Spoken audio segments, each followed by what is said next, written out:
Maëlle est dirigeante de l'entreprise Breznautique. Elle utilise pour ses usages du quotidien Google Workspace avec toutes les applications professionnelles. Gmail, Google Agenda, Contact, Meet, Drive pour les documents. Tous ces rendez-vous et réunions sont organisés dans Google Agenda.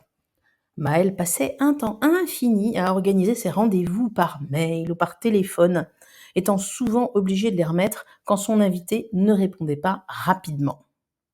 Le planning de rendez-vous de Google Agenda lui fait gagner un temps considérable.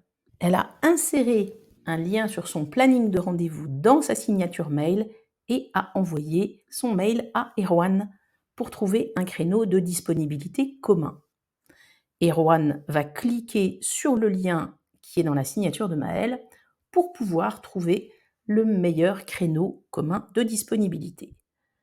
Par exemple, jeudi à 14h, il va lui suffire de rajouter son numéro de téléphone ainsi que quelques notes s'il souhaite aborder un sujet précis pendant le rendez-vous et réserver son créneau. Sa réservation est confirmée.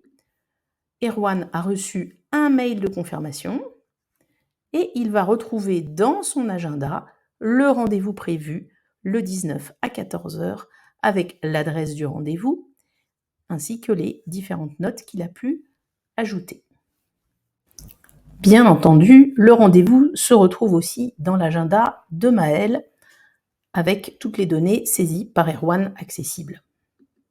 Comment fait-on en 5 étapes? Première étape, vous allez activer le planning de rendez-vous. Cela se trouve dans les paramètres de Google Agenda. Dans la colonne de gauche, vous allez trouver Planning des rendez-vous.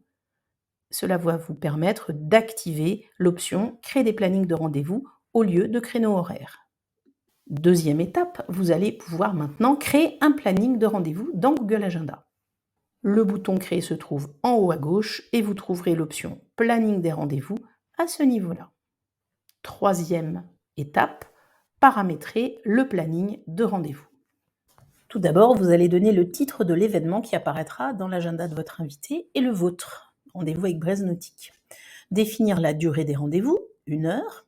Ensuite, vous allez donner votre disponibilité jour par jour, en supprimant éventuellement certains créneaux ou en rajoutant, par exemple, pour le jeudi, un créneau ultérieur à 16h, avec la possibilité du samedi-dimanche. La période de planification vous permettra de dire si vous êtes disponible dès maintenant ou de donner des dates de début et de fin pour ces créneaux horaires. De la même manière, vous pouvez limiter la période maximale, c'est-à-dire qu'un rendez-vous ne peut pas être pris au-delà de 60 jours, et une période minimale, c'est-à-dire que le prochain rendez-vous sera dans 4 heures, voire dans 12 heures si vous ne voulez pas des rendez-vous le jour même. Vous pouvez modifier la disponibilité d'une date dans tous ces créneaux et dire par exemple le 26 janvier, je ne serai pas disponible ni le matin ni l'après-midi. Vous allez pouvoir aussi définir des pauses entre 2 créneaux horaires, ici une pause d'1 heure entre 2 rendez-vous et fixer un nombre maximum de réservations par jour, hein, pas plus de 3 rendez-vous par exemple. La photo et le nom apparaissent ici, si vous avez associé une photo à votre compte Google. Vous pouvez définir une adresse, l'adresse de vos locaux, pour pouvoir fixer le rendez-vous, ça va apparaître dans l'invitation, ou vous pouvez définir systématiquement qu'un lien de visioconférence Google Meet sera ajouté à votre rendez-vous. Une description, le formulaire de réservation. Par défaut, vous avez prénom, nom, adresse mail. Vous pouvez, en ajoutant un élément, mettre le numéro de téléphone obligatoire, ainsi qu'éventuellement des champs personnalisés, en donnant le nom du champ et en déterminant s'il est obligatoire ou non. Vous terminez avec la confirmation et le rappel des réservations. Un rappel par email un jour avant. Vous pouvez ajouter un autre appel, mais il ne faut pas non plus envoyer trop de mails. Et vous enregistrez votre planning d'agenda est prêt. Maintenant, la 4e étape va consister à générer le lien sur ce planning. Il vous suffit d'aller cliquer sur les espaces de rendez-vous ici et tout simplement partager. Cela vous donne la possibilité de copier ce lien.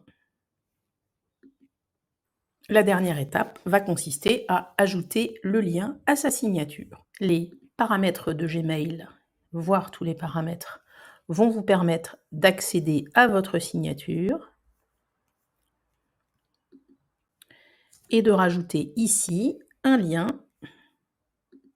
celui que vous venez de copier, avec un texte un peu plus parlant.